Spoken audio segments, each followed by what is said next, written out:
In this example, we're going to find the electric field at point P, which is near an arc of charge with a uniform charge density. So charge is on the rod, but it's uniformly distributed over the whole length of the rod.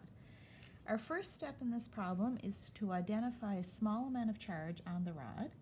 Let's pick right here. It's a little bit of charge, so we'll call it dq. And the next thing we'll do is let's ask, what is the electric field made by this small amount of charge right here at the origin? Well, we're going to assume this is a positive charge. So we know that the electric field is going to point straight away from the charge. So the electric field points straight away. Electric field is a vector, so when we label it, we'll call it dE. It has components, an x component and a y component. The x is the horizontal component. So there's our dEx, and the y is a vertical component. There's our dEy. And let's see where we can go from here. Let's label some things. This is the radius of the circle, so that's a radius r. This angle here, let's call this guy theta, and if this one is theta, then this one is theta. Okay, so there's our setup.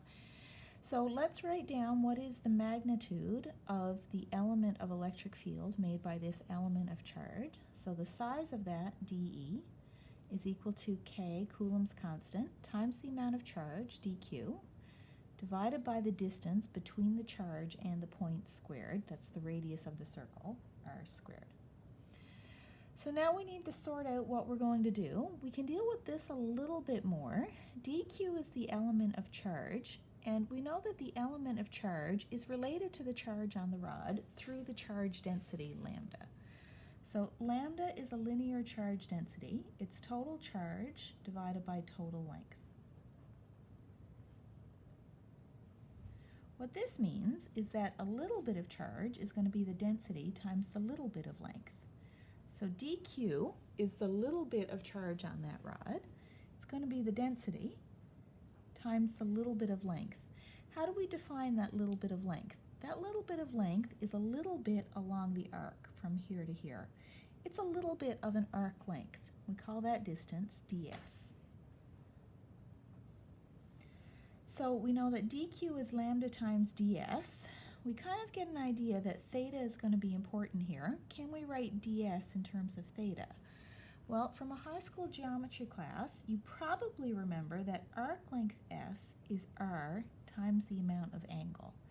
That means a little bit of arc, an element of arc length, is going to be the radius times a little bit of angle. Lambda times r times d theta.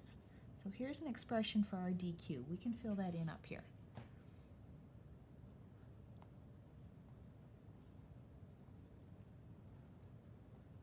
Right off the bat, we see we have an r in the numerator, r squared in the denominator.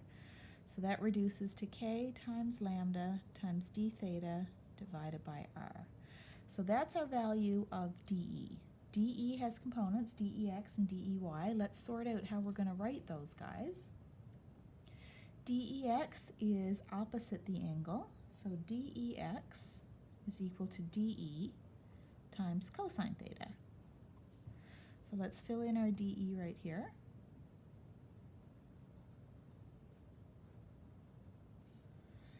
So if this is our dEx, so to get our Ex, we'll have to integrate this term from the initial angle to the final angle.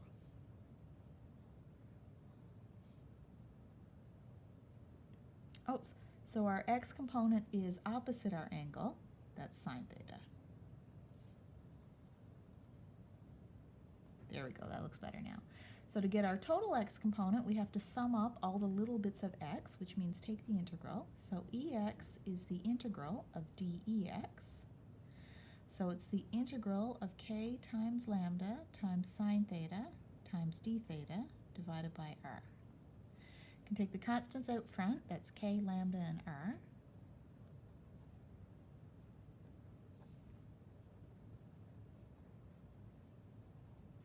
Here's a good place to ask what are the limits of the integral. So our first little bit of charge is up here. That would be where theta equals 0. Then we add up the little bits all the way around the ring. So we come to down here. Once we get down here, theta is equal to pi.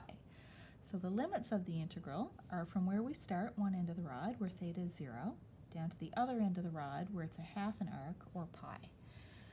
So there's our limits. So now to carry on, we know that the integral of sine is negative cosine. So we get k times lambda over r times negative cosine theta evaluated at pi and 0. So that gives us k times lambda over r times minus cosine of pi, take away the minus cosine of 0. Minus cosine of pi is going to be minus of minus 1. Cosine of 0 is 1. So we get plus 1 to give us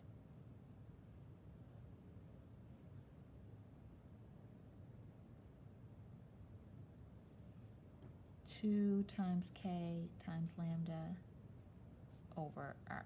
So there's our x component of the electric field.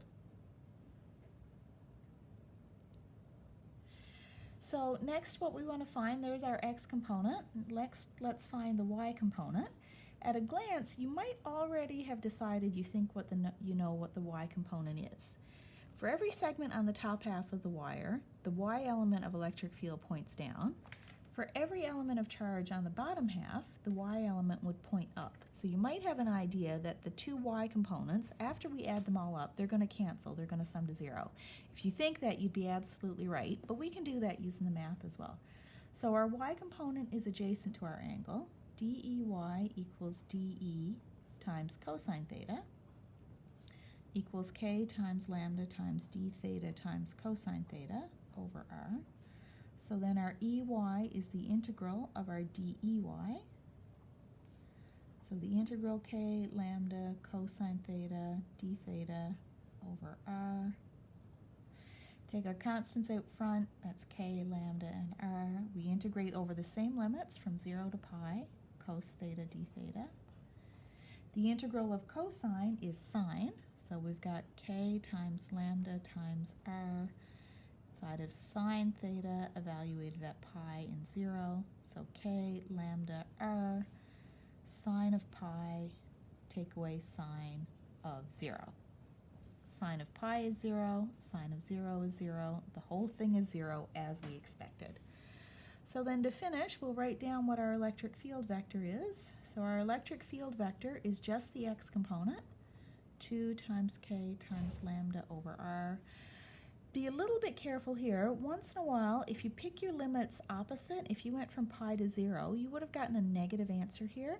That's okay, but you have to look at your answer and ask, does your sign make sense? For this rod, it's positive. The electric field points away. The x component is to the right. So no matter what our math tells us, positive or negative here, we know the answer has to be positive. So our positive here is correct. That's in the x direction, so that gets an I hat. So there's the electric field near a half of an arc of charge.